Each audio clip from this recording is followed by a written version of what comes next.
ushaka ubyite gutrackinga, ushaka ubyite gulokaliza, ushaka ubyite kumenya aho mugenzi wawe ari, your partner. Then uno munsi nico kigo ndakuzaniye cy'ubwenge, nyine ushaka kubona aho mugenzi wawe ahagaze ukoresheje telefone yawe, ukoresheje nimero yiwe ya telefone, ukacumenya uti naka ahagaze hanaha na. So ukabona mushasha kuri channel yacu ya YouTube, ndagusaba banzo cyonde subscribe, unyiruke no muri Facebook kandi cyonde suivre kuri page iri kwikurikirana n'abantu hari ibihumbi 43. Yes my people, hanyuma nta gutinza nyene ni video y'ubwenge ndakuzaniye uyu munsi, hanyuma usangiza abandi ino video ishike kure. So turaza kwifashisha application za gusanga muri Play Store. Abantu badose Play Store muri abona ko mino misi niko ndabatamo ama video bidusaba ko twaduse application. Rero Play Store ubu ndi kugira ikoremeze nk'usigura, biragusaba ikintu bita email, ni adresse ushaka gucreate soit uciye muri YouTube, soit uciye muri Play Store cyangwa ugaca muri paramètres. Ko ataze gucreate email narabyigishije, usibye ko ntarabishira kuri channel yacu ya YouTube ariko muri Facebook aho ndamaze kubishirayo. Then kuba byifuza ko ndabibereka kuko murabona ko email kabisa ari ikintu gikenewe, nibwo rufunguzo rutuma Play Store ikora. Muranyandikira muri commentaire, ubundi nindonka commentaire zikwiriye ziba bikeneye naco ndacigisha ubutaso. Tuza kuja ngaha turondera ibintu n'abantu twandike duti localize un téléphone kugira ngo ushobore kubona mugenzi wawe ahantu ahagaze, ushonda nkuko. Yes my people, hanyuma umaze kukagira turaza kuca turaba iyo ba yaratereshajwe n'abantu benshi. Murabona iyo ngaha hepfo yatereshajwe n'abantu 1,000,000, iyi nayo yatereshajwe n'abantu 1,050,000. Ndiko ndababwira ingene ushobora kumenya application utora misi yose, uraba iyatereshajwe n'abantu benshi. Abatereshaje ti ubamenya gute? Bana nk'iyi yatereshajwe n'abantu 100,000, yatereshajwe n'abantu 1,000,000 ya tumanuka turabe.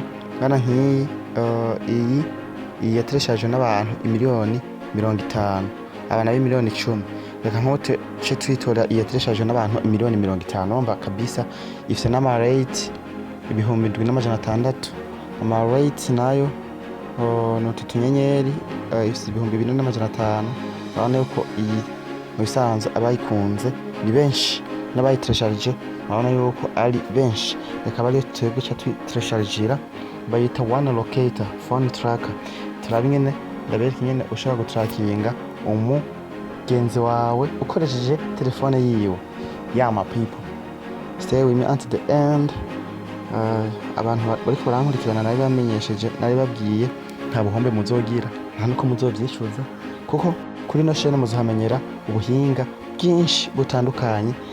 Urabona yuko ikigo kimwe ubu ndakizanamo amashapitre menshi, nkagenda step by step, tukitonda pana byo gusimbagurika, nkabereka ingene application uyitereshaje, nkabereka n'ingene uyiha uruhusho kugira ngo itangwe gukora muri telefone yawe. Yes my people, reka turindire installation ihere, nta kwihuta, tuyigire bukebuke, tugende turabitahura, mufata udukaramu mwandike, mubone ingene ushaka gutrackinga mugenzi wawe ukoresheje telefone yawe, ugashamo nimero yiwe. Ugifita nimero yiwe gusa ukacibona ahantu ahagaze neza neza, ikibanza, igihugu, intara, everything. Yes my people, turarinda installation, hanyuma installation iraheze tutaje ducana hano handitse open, turakugurura.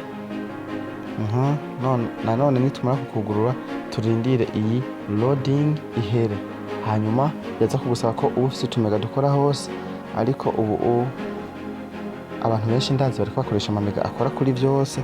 Si abantu benshi wasanga bari kwakoresha imitere yonyene.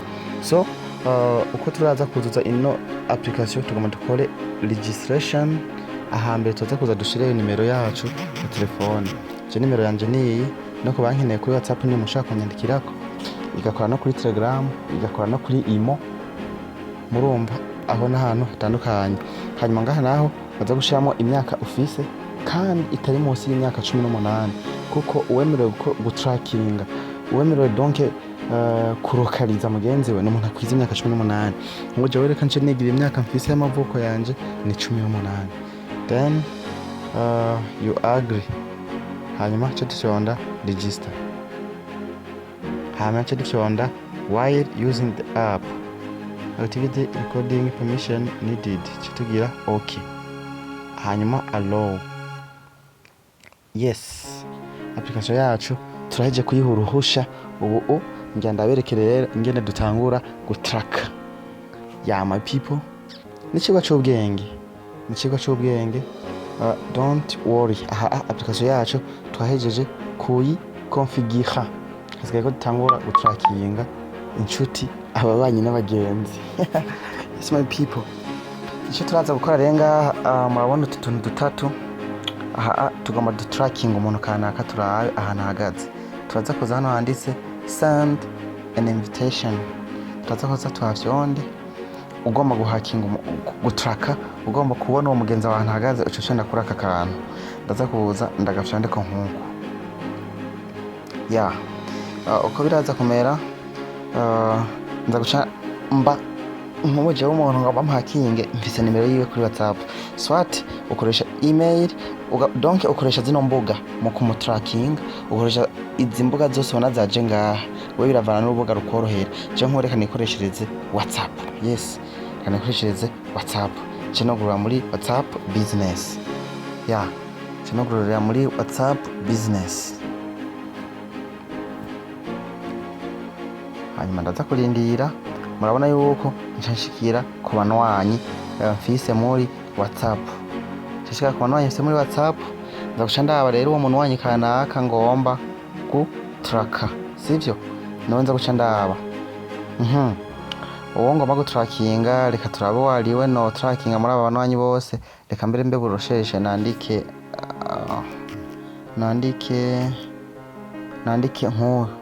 na nimero yanje ko ni ngomba tracking, sawa? Nuko ndaza kuza ndayiselection, hanyuma cyo cyonda kora aka kantu. Yes my people, hanyuma cendungika iyi message. Aha rero muntahure neza kandi munyumvirize. Ifo faire attention isi. Nukuvuga ikuntu biza kugenda sukundi. Urabona ko namurungikiye link.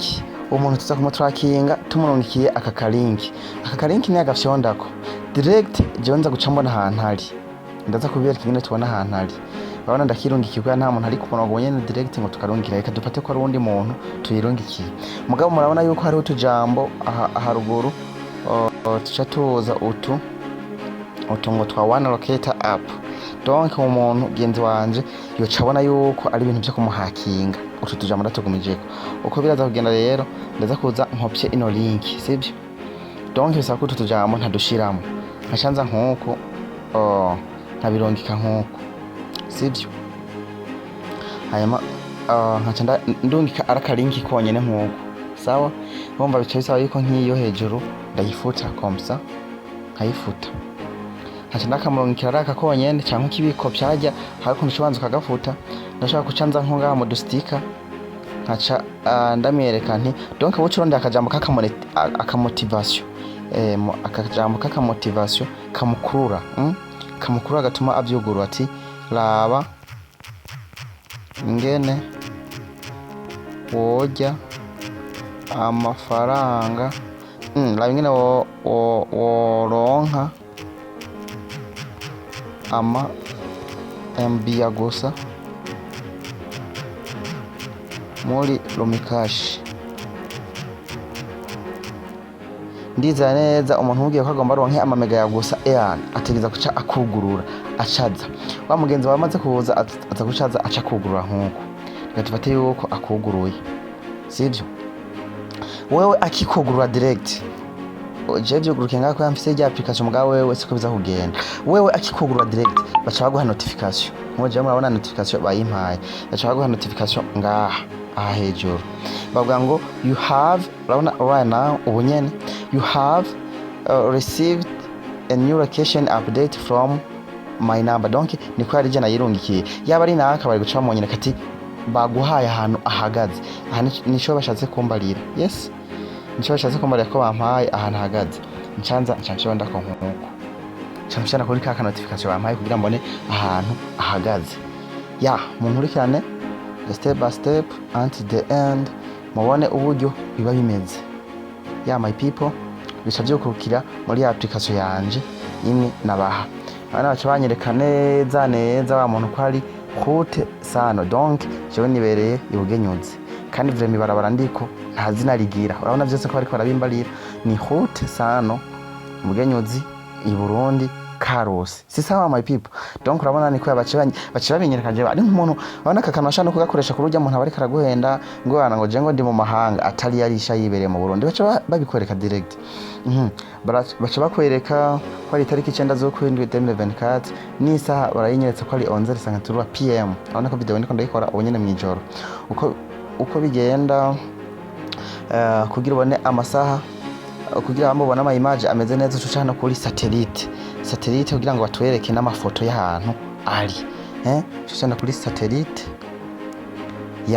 tucana kuri satellite tumanze gucana kuri satellite tuza hano turafise akantu ka plus na negative turashobora gufyonda tukabona neza n'urupangu ndimo mukabona neza n'urupangu ndimo jewe bugira urupangu ndimo n'urunyene aha niho njyanye umwana n'urupangu na clôture neza muce mubaza n'abantu begereye ahantu mba baca bababwira muza gusanga hacashe kunyene ushaka kuragabanya ukabona n'igihugu neza uwo muntu arimo ukabona Bugenyuzi murabona n'imitumba ndiko uburyo imeze ahantu magaze je nashatse nkore ku nimero yiwanje kugira direct mubibone murabona ko ndi ko maranya nkora direct urabona n'igihugu bimwe n'ababya n'igihugu ko ubibona ndi hani Karusi anako hirya gato hari Buhiga ahara kaburungure niho magaze nca nkora zoom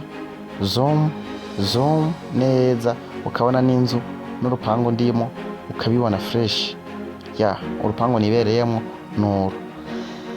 Yes my people, cyari kicibwa rero cyo bwenge nari nabateguriye murabona ko ari kiba kidasanzwe ku bantu munkurikirana nabi bemereye ko nzobigisha byinshi nzobasigurira byinshi niyo mukomeze gusa kubana nanje mumfashe gupartager mwandike muri commentaire.